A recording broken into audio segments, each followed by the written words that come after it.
Hello, Malma Angeles, and you're watching Eagle News International. Good evening, CJ.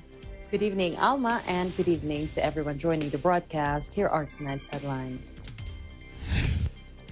President Duterte caught not a few by surprise on Saturday when he announced his retirement from politics after he steps down from office in June next year. A new flow of highly liquid lava emerged from the volcano erupting in Spain's Canary Islands. Authorities said that as a huge magma shelf continues to build on the Atlantic Ocean. The news. U.S. pharmaceutical company Merck said it will seek authorization of its oral drug molnupiravir for COVID-19 after it was shown to reduce the chance newly infected patients were hospitalized by 50%. And Mr. Gilbert Santamaria, the president and chief operating officer of Philippine Airlines, discusses the background and prospects of PAO's recovery plan as the airline navigates through the aviation business during a pandemic.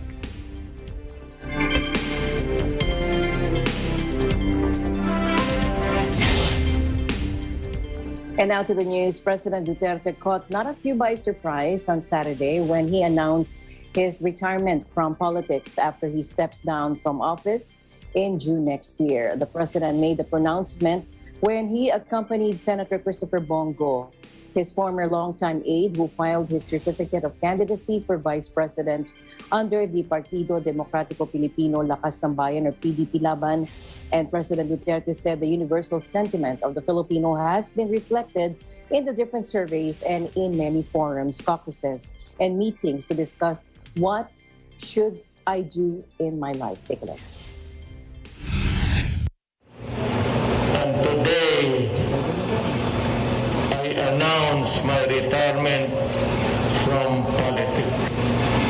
The overwhelming, sentiment of the Filipinos is that I am not qualified and it would be a violation of the Constitution to circumvent the law, the spirit of the Constitution. He was referring to the June 23 to 26 polls conducted by the social weather stations, which showed that 60% of 1,200 adult Filipinos believe that his vice presidential run could violate the intention of the Constitution, which should be amended first before he may run for office again. The survey result disclosed that only 39% chose the president as their vice presidential candidate because they want his management of the government to continue. The president expressed gratitude to the Filipino people for trusting him to lead the country for 6 years. We have, of course, President. In other news, the United States announced Friday it is sending more than 8 million COVID-19 vaccine doses to Bangladesh and the Philippines in the latest wave of aid to a world still struggling to tame the pandemic. 5 shipments totaling 5,575,050 doses will go to the Philippines by next week. That according to a White House official speaking on condition of anonymity. The official also said another 2,508,480 doses will arrive early next week in Bangladesh. Now, the vaccines, all Pfizer-BioNTech, are being donated through the World Health Organization's COVAX program. The administration understands that putting an end to this pandemic requires eliminating it around the world. The official said that, noting that U.S. donations represent the largest ever purchase and donation of vaccines by a single country.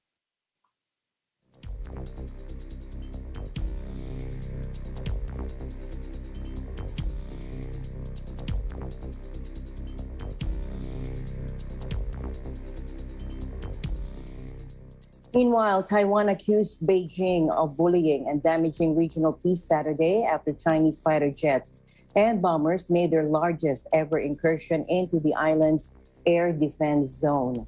Beijing marked its National Day on Friday with its biggest aerial show of force against Taiwan to date, buzzing the Self-Ruled Democratic Island with 38 warplanes, including nuclear-capable H-6 bombers. The Democratic Taiwan's 23 million people live under the constant threat of invasion by China, which views the island as its territory and has vowed to one day seize it by force if necessary. Under President Xi Jinping, Chinese warplanes are crossing into Taiwan's Air Defense Identification Zone, or ADIZ, on a nearly daily basis. But Friday's incursion sparked a particularly sharp rebuke from Taipei. Premier Su Ching-chang told reporters Saturday that, quote, China has been bellicose and damaging regional peace while engaging in many bullying acts. Taiwan's defense ministry said it scrambled its aircraft to broadcast warnings after 22 fighters, 2 bombers, and 1 anti-submarine aircraft entered the island's southwest ADIZ on Friday. The ADIZ isn't the same as Taiwan's territorial airspace, but includes a far greater area that overlaps with part of China's own air defense identification zone and even includes some of mainland China. China claims the strait as its own waterway along with most of the disputed South China Sea. Most other nations view them as international waters open to all. Meanwhile, UN Humanitarian Coordinator in Myanmar, Andrew Kirkwood, warned the people of Myanmar are really in the event of a severe crisis at the moment, no matter how one defines that term. The acting resident coordinator was speaking to reporters via a video link. Let's listen in. We use the term crisis a lot in this world, but I really want to emphasize now that the people of Myanmar are really living in a severe crisis at the moment, no matter how one defines that term. Before the military takeover, the United Nations was supporting 1 million people affected by the conflict here inside the country, and that number, the number of people in need of humanitarian assistance now is 3 million. That's a tripling in over the last 8 months. And in addition to that, there are now 20 million people living below the poverty line, nearly half the population. And that's a rate of poverty that we haven't seen in Myanmar for at least 20 years. First, there are really significant operational challenges. Travel, COVID-19 restrictions, roadblocks, and overall insecurity are definitely main reasons we can't reach everybody we want to. And I think it's really incumbent upon me to take this opportunity to call on all parties to use their influence to facilitate the safe and unhindered access for humanitarian workers and also our humanitarian supply.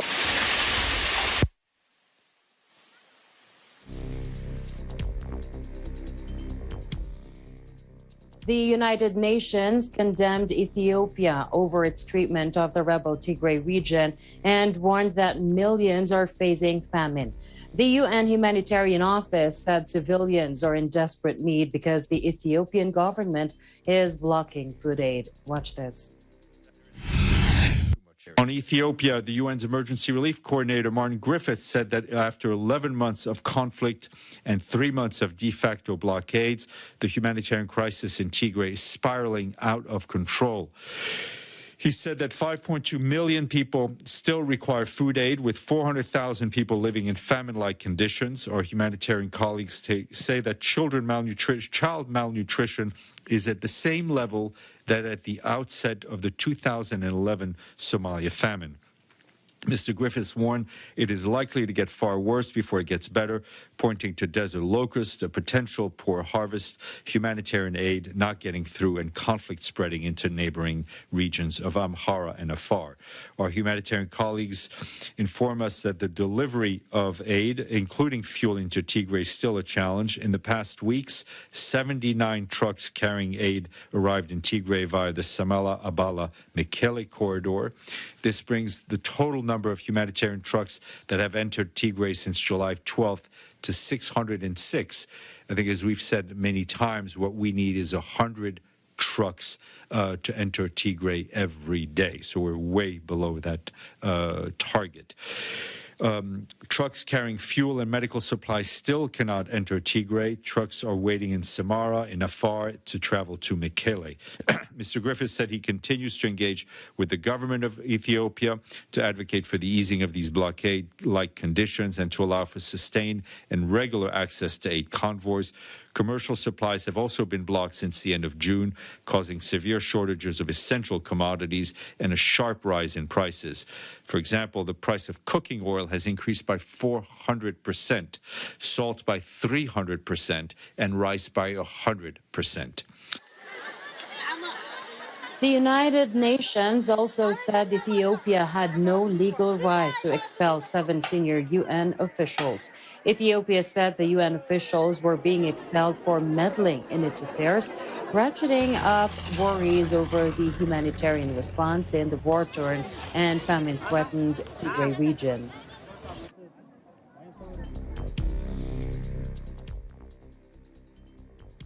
At least 2.4 million people in Kenya risk going hungry by November as drought ravages the north and east of the country, a nearly threefold increase from last year. That according to the World Food Programme on Friday. The East African country has been hit by an accumulation of calamities in recent years, including a months-long locust invasion from December 2019 and poor rainfall in 2020 and 2021, which has left the arid northern and eastern regions facing an emergency. President Uhuru Kenyatta declared the drought a natural disaster last month, with 2.1 million people already grappling with hunger, according to the National Drought Management Authority, or NDMA. The UN agency said the WFP's alarming projection is nearly 3 times the figure recorded last year between October and December, when 852,000 people were facing severe food insecurity. The WFP has appealed for $139 million or 120 million euros in fresh funding to tackle the humanitarian crisis, with only $28 million raised so far.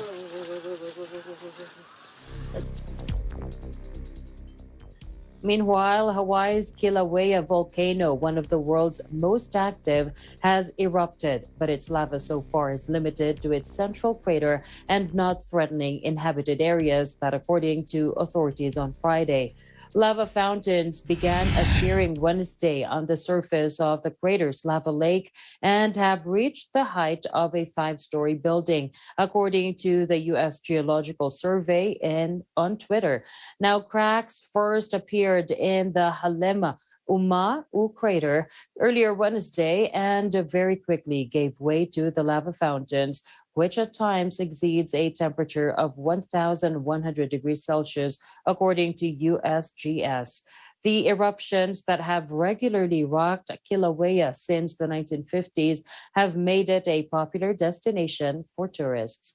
Kilauea does not present any immediate danger so far, but the USGS said it continues to monitor the volcano closely because the beginning of eruption phases are dynamic and uncertain. Kilauea is one of the 5 volcanoes on the island of Hawaii, the largest in this Pacific archipelago. In 2018, a Kilauea eruption destroyed several hundred homes, and about 20 people who took a boat trip to watch the magma flow into the sea were injured, including one seriously by a jet of lava.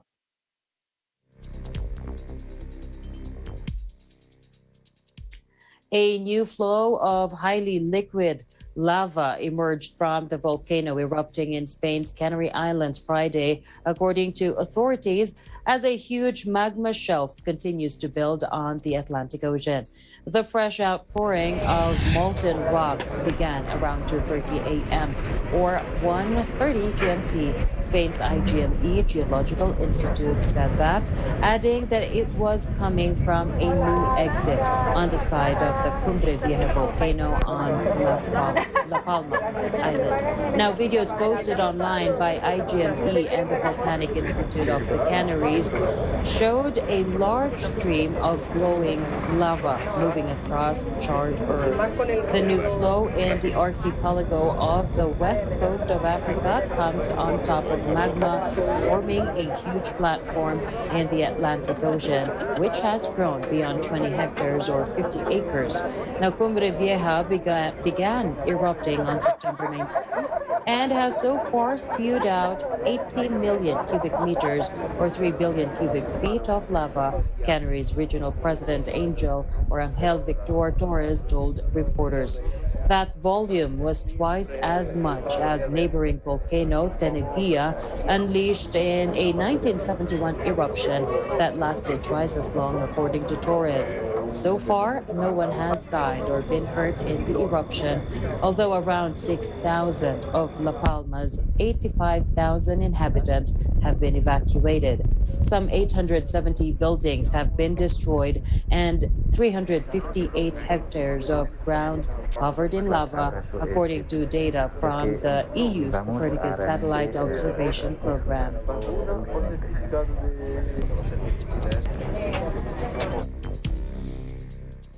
3 people were hurt on Friday when an earthquake struck southwestern Iran and caused some damage. The country's official IRNA news agency said that.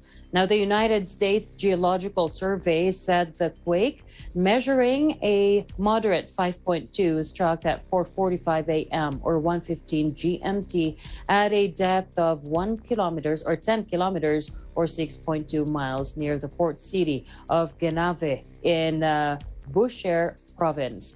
A 4.6 magnitude aftershock followed more than 2 hours later, according to USGS. Now, local officials cited by IRNA said 3 were hurt, but there was no significant damage. Bushehr, home to a nuclear power plant, was also hit by an earthquake in April. The 5.9 magnitude quake injured 5 people but caused no major damage. Iran, located at the intersection of several tectonic plates, is a zone of high seismic activity.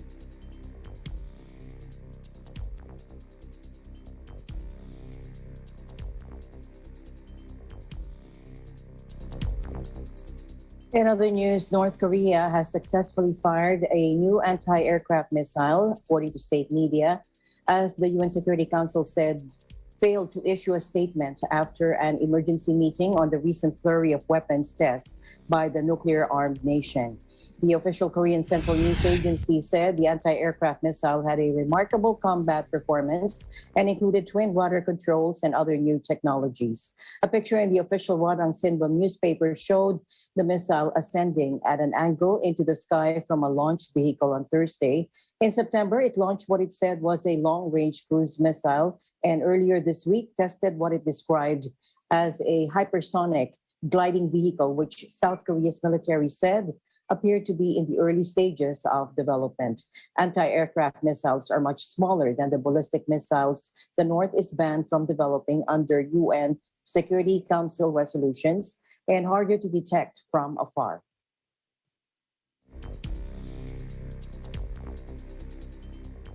In other news, hundreds of Iraqis took to the streets of Baghdad on Friday to mark the second anniversary of a popular uprising that fizzled out after a bloody crackdown. Brandishing Iraqi flags and the portraits of martyrs, they marched to the Tahrir Square, an epicenter of the 2019 revolt, surrounded by a large number of riot police. On October 1, 2019, widespread rallies erupted across Baghdad and the south of the country against a government seen as corrupt, inept, and beholden to Iran. Protest-related violence killed nearly 600 people, including some shot dead while walking home from demonstrations. Saturday's rallies come just ahead of Iraq's parliamentary election, brought forward to October 10 in one of the few concessions made by the government to calm the 2019 unrest.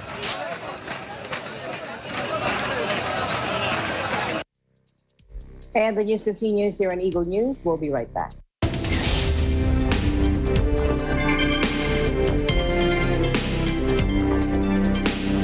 Mula noon hanggang ngayon, gabay natin ang MTRCB ratings sa matalino at responsableng panonood.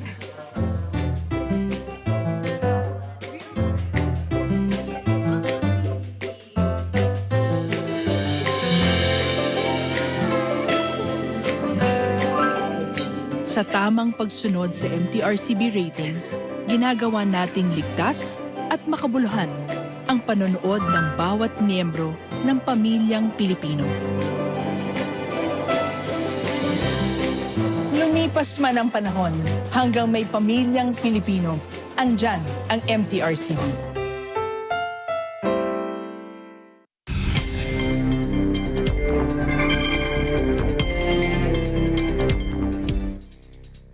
Welcome back. U.S. pharmaceutical company Merck said Friday it will seek authorization of its oral drug Molnupiravir for COVID-19 after it was shown to reduce the chance of newly infected patients who were hospitalized by 50%. Dr. Anthony Fauci, chief medical advisor to President Joe Biden, told reporters the data are impressive. Take a look. The news of the efficacy of this particular antiviral is obviously very good news. The company, when they briefed us last night, had mentioned that they will be submitting their data to the FDA imminently. The data are impressive. There was a 50% diminution. Of importance is that in the placebo group, there were 8 deaths, and in the treatment group, there were no deaths. That's also very important and very good news. We always hesitate to make any timelines. The FDA will look at the data, and in their usual, very efficient and effective way, will examine the data as quickly as they possibly can, and then it will be taken from there, because once a recommendation is made, then we go through the same process of getting the recommendation for its usage through the CDC. The United States has procured 1.7 million courses of Molnupiravir, should it be greenlighted with the option to buy more. And Global Health Agency UnitAid said it was working with a partnership called ACT Accelerator to secure supply for low and middle income countries. Until now, COVID therapeutics such as monoclonal antibodies and Gilead's remdesivir have been administered intravenously. Molnupiravir belongs to a class of antiviral drugs called polymerase inhibitors, which work by targeting an enzyme that viruses need to copy their genetic material and introducing mutations that leave them unable to replicate.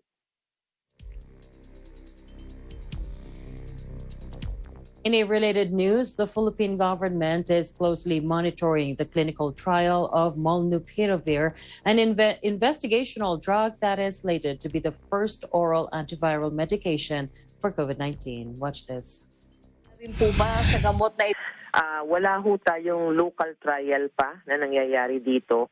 Ngunit tayo naman, with all of this evolving evidence, once the evidence is complete at nailabas kahit sa ibang bansa, ginagamit na po natin, we adopt. Although, meron ho tayong proseso, yung ating living clinical practice guidelines na proseso where we have experts na sila po ay pinag-aaralan ng regularly ang mga investigational drugs na nasa market o di kaya ay pinag-aaralan through clinical trials para kung ito po ay ma-approve na, tayo po ay ready na and we can already negotiate for this kind of drugs. The pharmaceutical company said it now plans to submit an application for emergency use authorization to the United States Food and Drug Administration, as well as other regulatory bodies outside of the United States.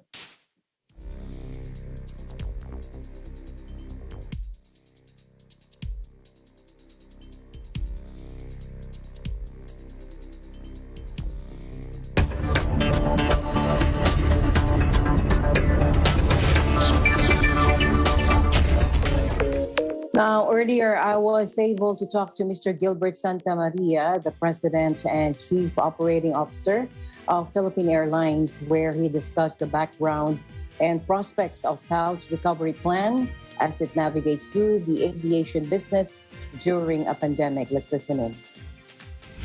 And today we are privileged to have on the show the President and Chief Operating Officer of the Philippine Airlines, Mr. Gilbert Santamaria. Mr. Santamaria was a former COO of the US-based BPO company Ibex Global. He has a master's in public and private management from the Yale University School of Management and a BS in electrical engineering from the University of the Philippines in Diliman.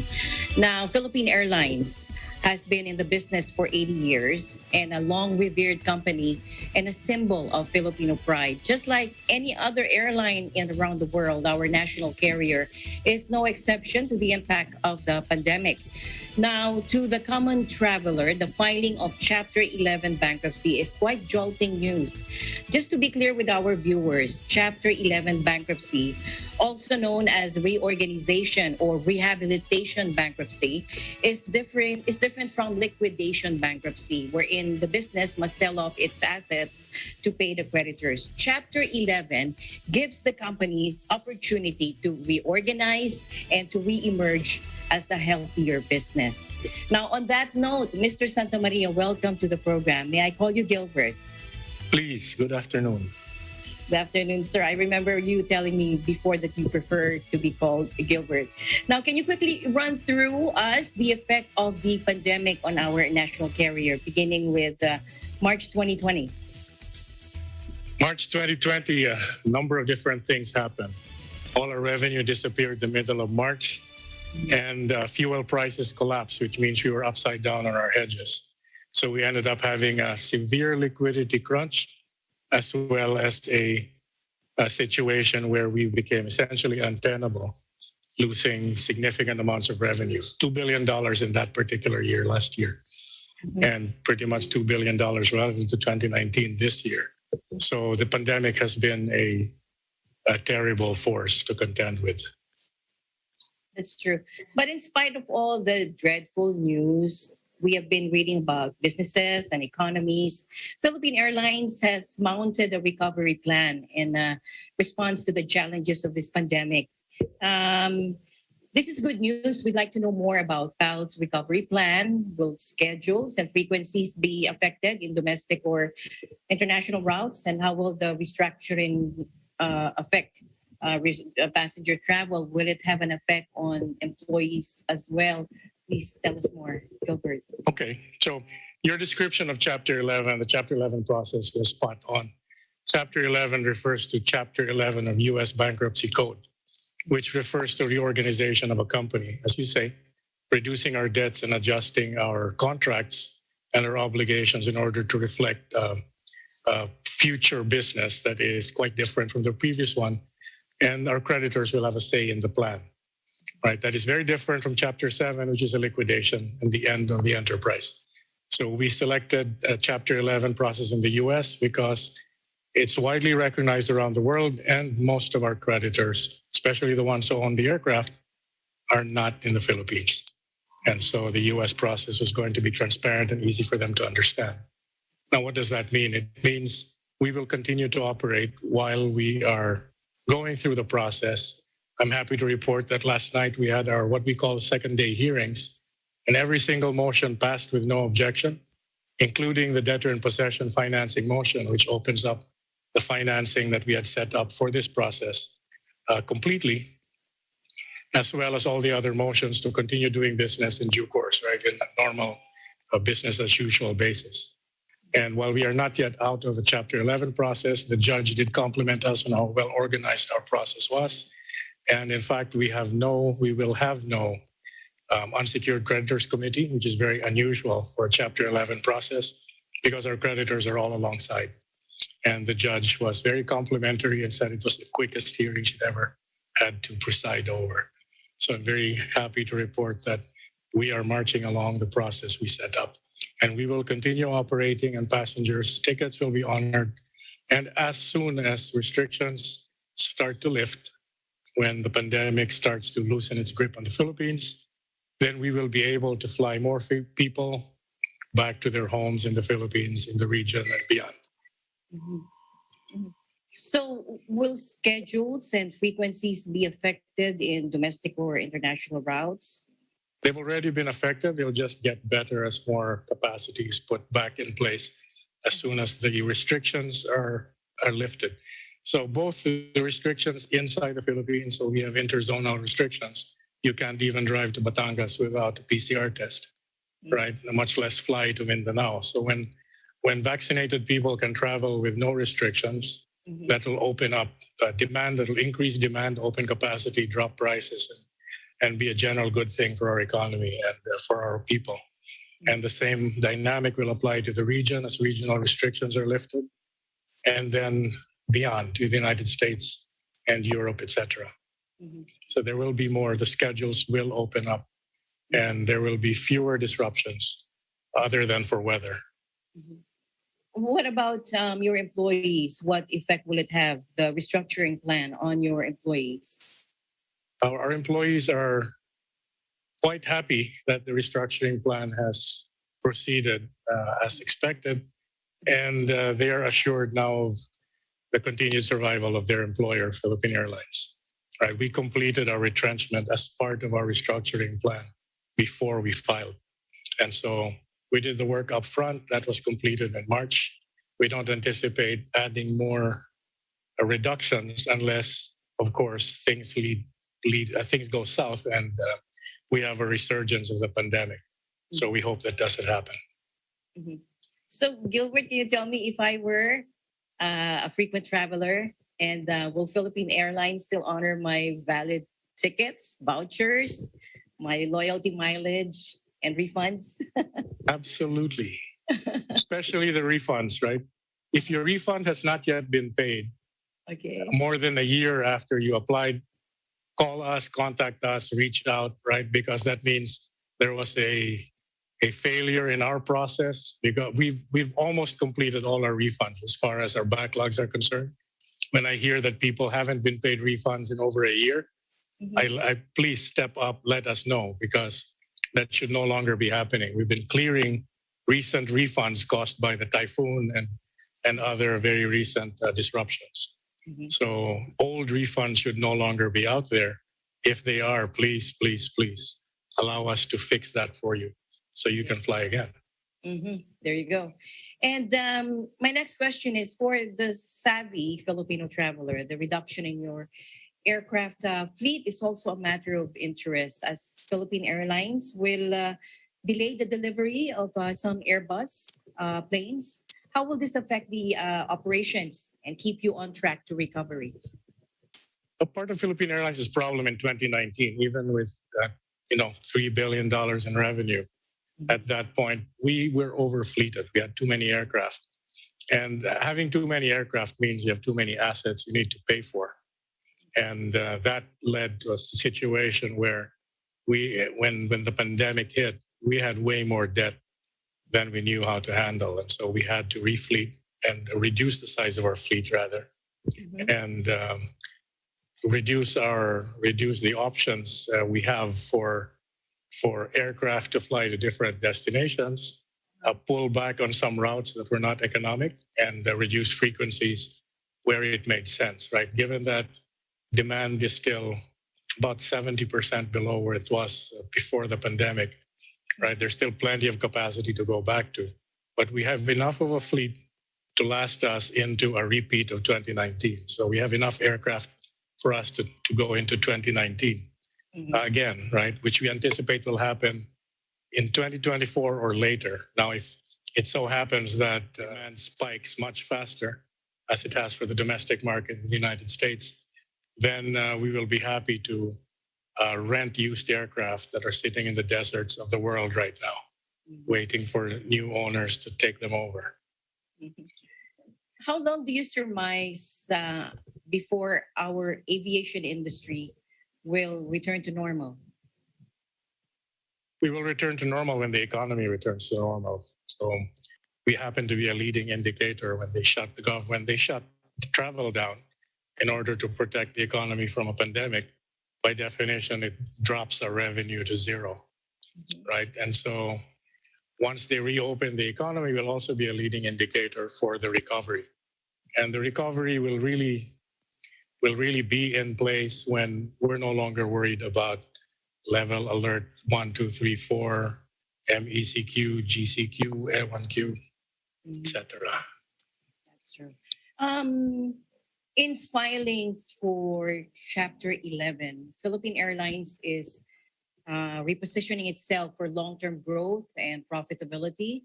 And the first good news from the U.S. Chapter 11 court was the approval of your motion to voluntarily restructure your finances. And the court approved your restructuring plan to reduce the company's obligations by $2 billion, as you said earlier, to help it recover from the pandemic.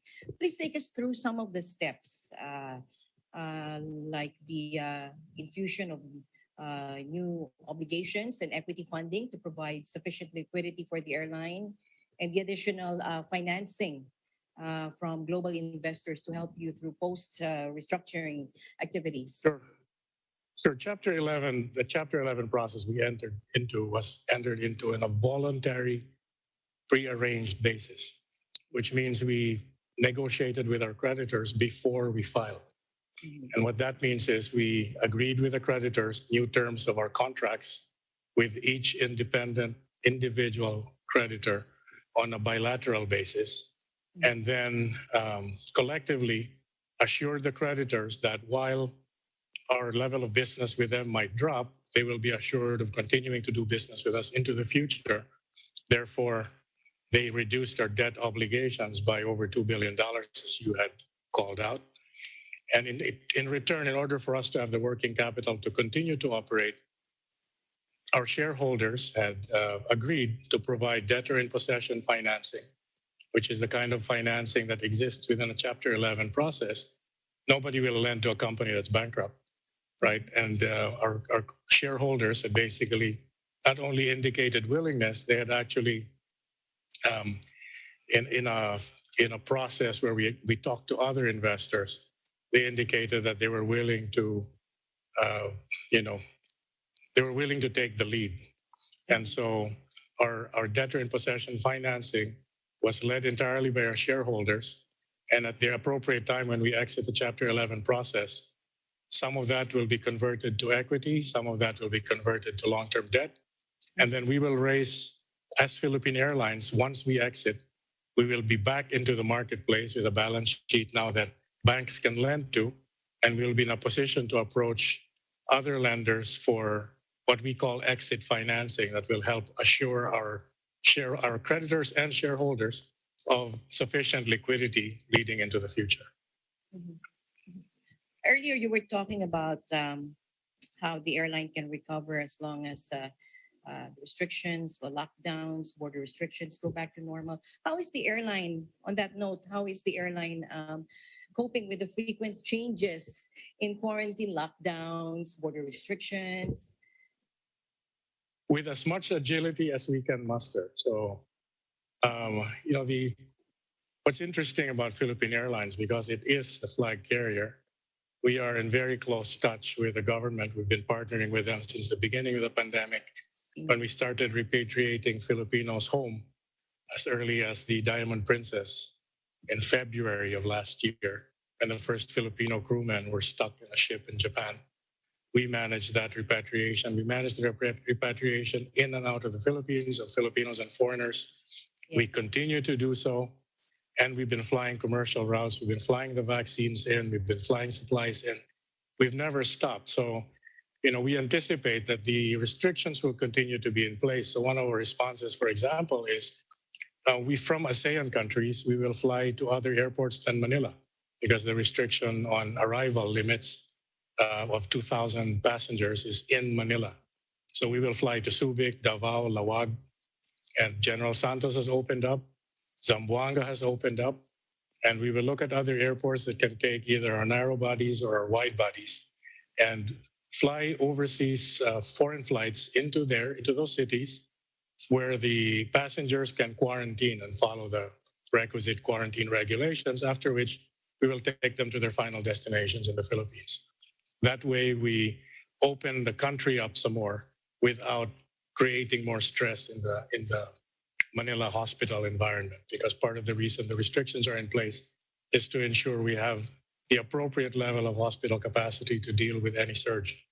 As the surge lifts, hopefully these restrictions will lift and we will continue to fly wherever it is we need to fly to bring Filipinos home or bring Filipinos out. Okay, so now these are the questions of a layperson on the street. How long will the rehab take, and is there a set estimate? We expect to exit the Chapter 11 formal process before the end of the year, but clearly that's up to the judge to determine. Given the judge's comments last night that we were very organized and that she hadn't seen a DIP approval process with no objections, and the fact that we don't have an unsecured creditor committee, we see no major obstructions to actually completing the process before the end of this year. So this is very, very different than the old process that Philippine Airlines undertook in 1998 after the Asian crisis, when it took 7-8 years to exit rehabilitation. And what are your projections? When will we have an uptick in numbers? Well, as long as we're allowed to fly more passengers from month into month, we should have an uptick. We are now entering what typically will be the peak period for travel in the Philippines, the so-called bear months. And the challenge will be, if you are a Filipino living overseas, like a place like the United States or the Middle East, you have 2 weeks of vacation that allows you to go home for Christmas and New Year, but you have to spend 10 days in a hotel in quarantine. You probably will not travel. Yes. If that quarantine is reduced to 5 days, then you will, right? And so we anticipate an uptick, and we've been transforming our business even as we made the changes that we needed to make to our balance sheet. We've been changing our business as well, and we will have a very laser focus on delivering the right service to our passengers, because it's very clear to us our passengers are willing to pay for the service, right? And we will make sure we will not forget the Filipino passenger, because without the Filipino passenger, we will not exist. That's true. So we will make sure that is done. That will lead us to profitability and a sustained future. That's true. I know you understand how invested Filipinos are in knowing the fate of PAL. Like, for example, like me, bilang magulang, if I have a son who wants to be a pilot, sasabihin ko na, diyan ka sa Philippine Airlines, di ba? Ako, nung bata ko, gusto kong maging flight attendant ng Philippine Airlines, no? So, I know you understand how invested Filipinos are and hopeful for the future of PAL and what will happen. What's the biggest risk do you think, to the success of PAL's restructuring, if there's one, and what will be the challenge to PAL after its restructuring? Our biggest risk remains the nature of the pandemic. We just dealt with a Delta variant, and it looks like we are exiting the surge of the Delta variant. We can't predict whether another variant might be in the works or another virus might be in the works that could create what they call a black swan event that will lead us back to a 2020 level type of lockdown, right? And after 2 years of this, everyone's exhausted. And that is the most unpredictable part of it, because we've been dealing with the completely unexpected from early last year. And so it's very hard for us to plan going forward and say this is the one single risk we're concerned about, right? There are lots of risks. If fuel prices spike because of either unusual demand or unusual limitation in supply for whatever reason, then that will be a threat to the entire aviation industry and the transportation sector in the Philippines, as well as the Philippine economy, since we are so dependent on imported fuel.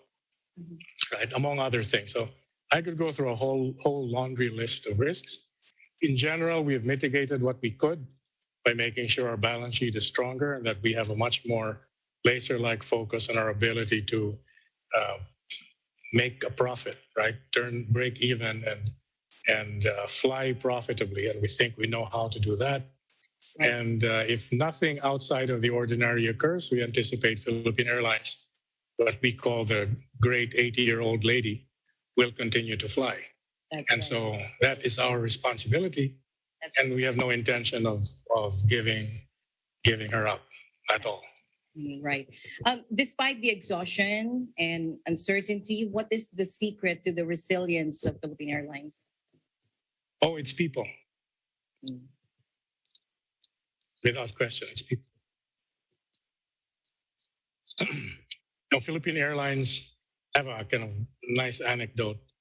In early last year, during the crisis around the emergence of COVID, when it was still called SARS-CoV-2, Yes. right? Not yet COVID-19. And the Diamond Princess was the one singular event that the world was looking at, right? And we needed to evacuate Filipinos. Mm-hmm. There clearly was a debate internal to Philippine Airlines about whether we would fly or not, because one concern was we don't want to be the entity responsible for bringing the virus into the Philippines, right? That could potentially be a destroyer of our brand. And the government called and said nobody else is going to fly them home. And so I said, okay, I'll find volunteers. If there are no volunteers, we can't fly. And we got hundreds of volunteers. So we flew.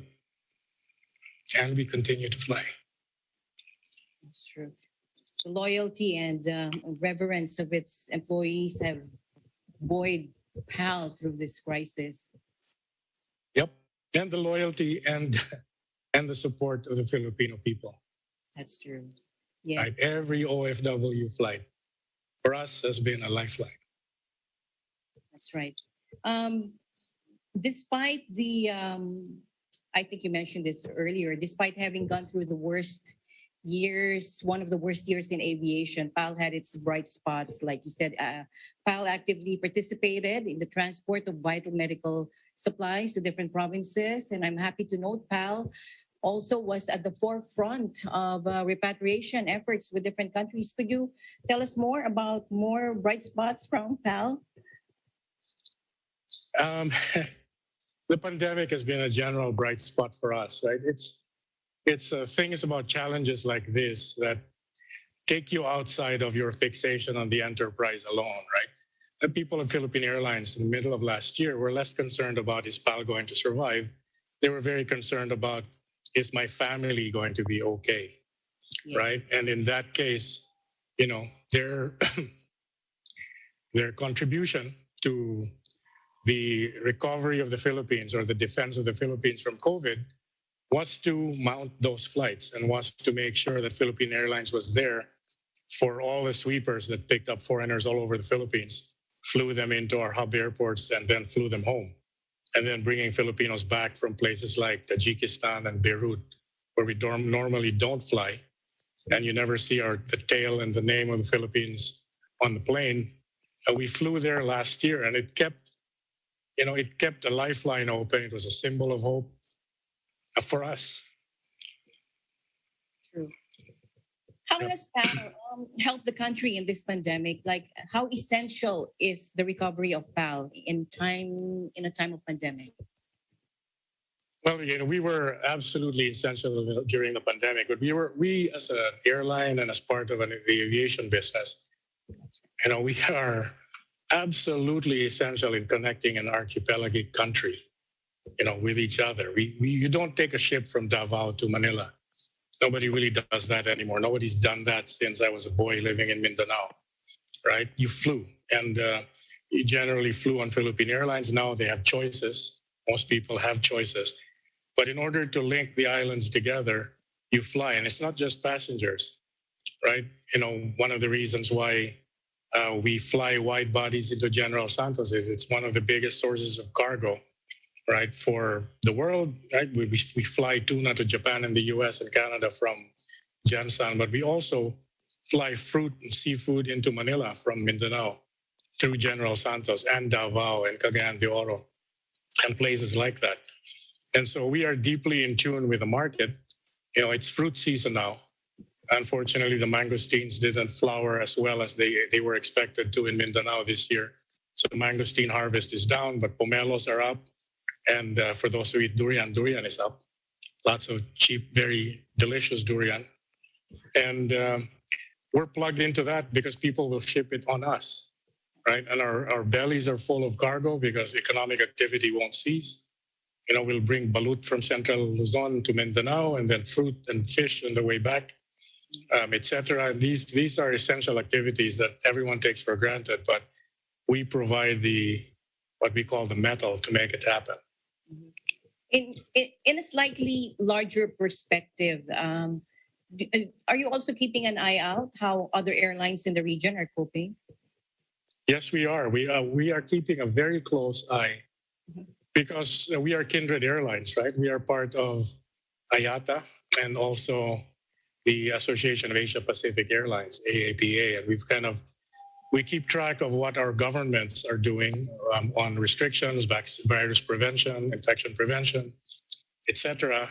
And we've been keeping track of policy responses of different governments and helping each other with data and information. Right? So we have stayed in close touch, and we do want to make sure that the airlines around the region, especially the ones with whom we have code shares, are aware that we will continue to operate, that they can connect to our flights, and that we can continue to do business with each other, because we will connect people and cargo with other airlines as a matter of course, as we have before the pandemic, and all airlines, right? Especially us being a long-time network carrier.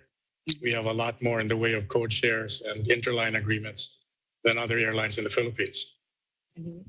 And I also see that PAL has renewed its vigor in its marketing and sales efforts with new programs like Fly Now, Pay Later. I also read about the Hiraya Flight Pass, which allows passengers to pre-purchase flights with open travel dates for all domestic routes, with invigorated promotions and renewed partnerships with other airlines. Could you tell us more about these? Well, you ain't seen nothing yet, right? As they say. We will continue to roll these out. Passengers have been asking for these things for years. The fact that there was a pandemic allowed us the time and the bandwidth to actually start making changes that were essential, not just to marketing programs, but actually to the infrastructure, the digital infrastructure that now underlies most enterprises in the Philippines even. Everybody's digital now. So we're making sure that we have products and services that customers want and are willing to pay for. Seeing all these activities, promotions, and positive mindset in PAL, I'm really happy for the airline and how your plans are all coming together. Now, Gilbert, someone once told me that Philippine Airlines is built on the dreams of the Filipino to travel, to seek employment, to renew ties with a friend or a loved one, to come back to a familiar place. Simple dreams fulfilled with the means to fly. What is your message now to Filipinos who continue to look up to the national carrier and its efforts to restructure and to recover during these interesting and daunting times? Well, the dreams you described apply to me. I kind of had to go around the Philippines in the 1980s on Philippine Airlines flights. I grew up in Mindanao. I went to school in Manila, UP, and then I became an immigrant. I left also, and then, PAL took me to my dreams, right? I still remember my PAL flight when I moved to the U.S.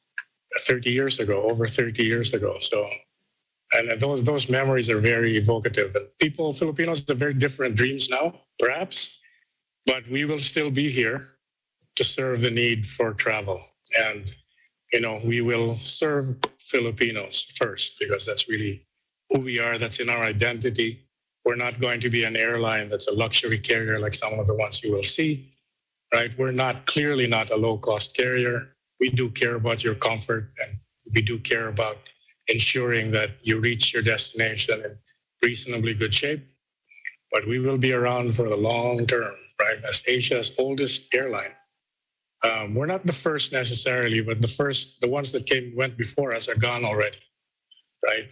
We're still here after 80 years, and we intend to stay here for a while. That's true.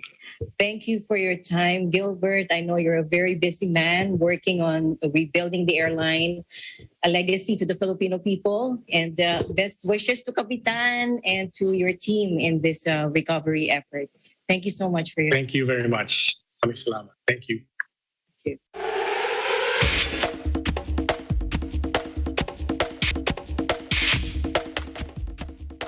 And finally, in our news, more than a year and a half into the pandemic, running enthusiasts prove confidence in this year's Rose Bowl Marathon and 5K hosted in Los Angeles, California, as thousands participate, moving not only their feet, but more so their hearts. Eva and Alan Basalyaje with the story. Watch this.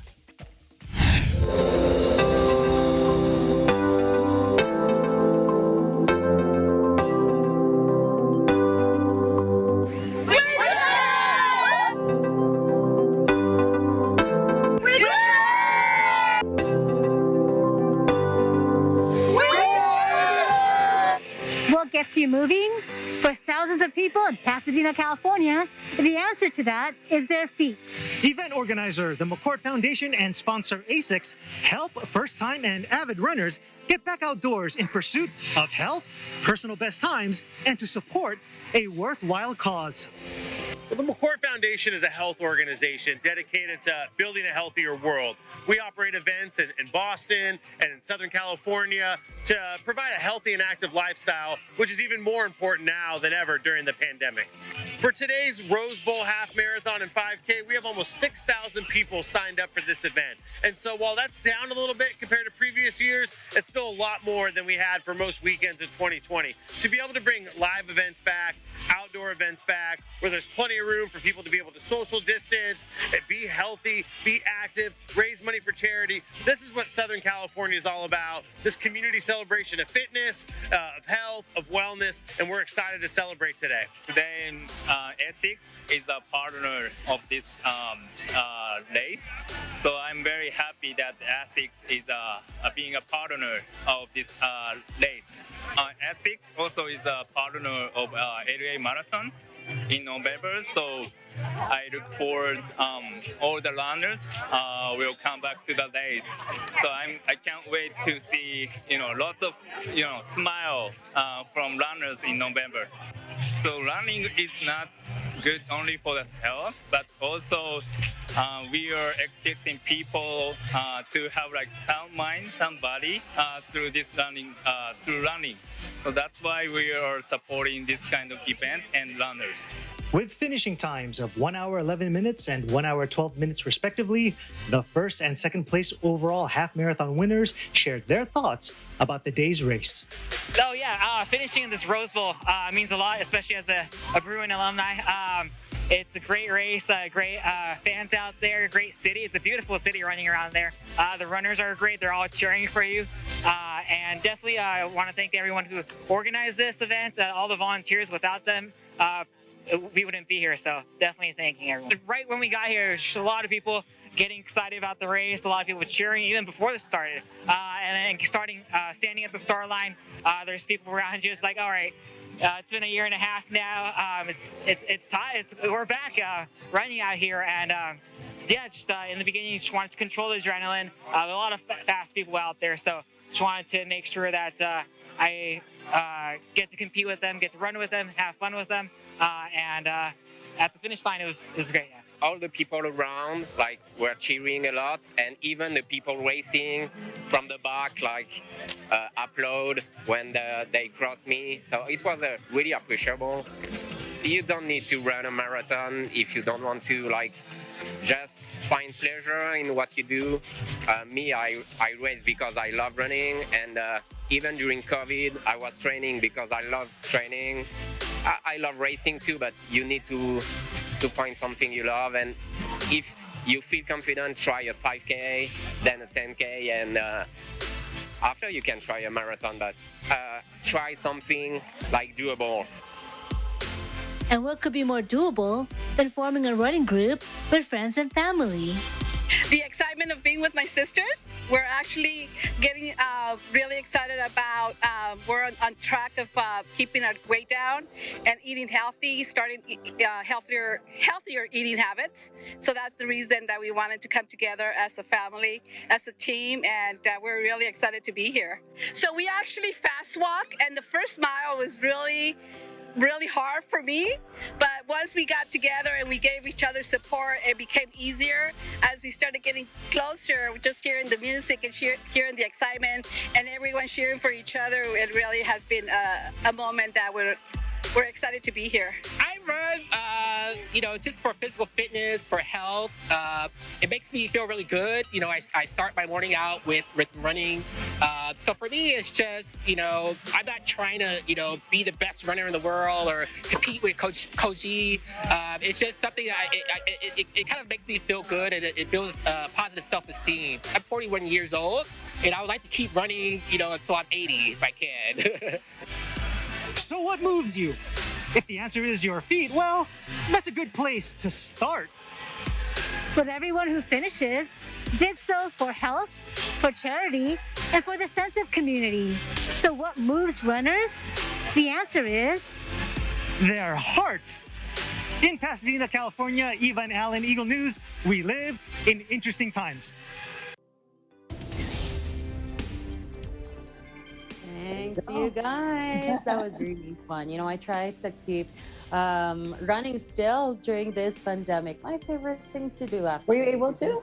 Oh, okay. I still get to every now and then. That's good. Good for you. I should do it. We should do it together soon. Yes, that's okay, true. well, that's it for tonight's broadcast. Thank you so much for joining us. It is the weekend now. Please do enjoy. I'm CJ Hero. The news continues on Monday. Time flies. It's been a week now. And at the end of the day, there remains so much more to be grateful for. I'm Alma Angeles, and we live in interesting times.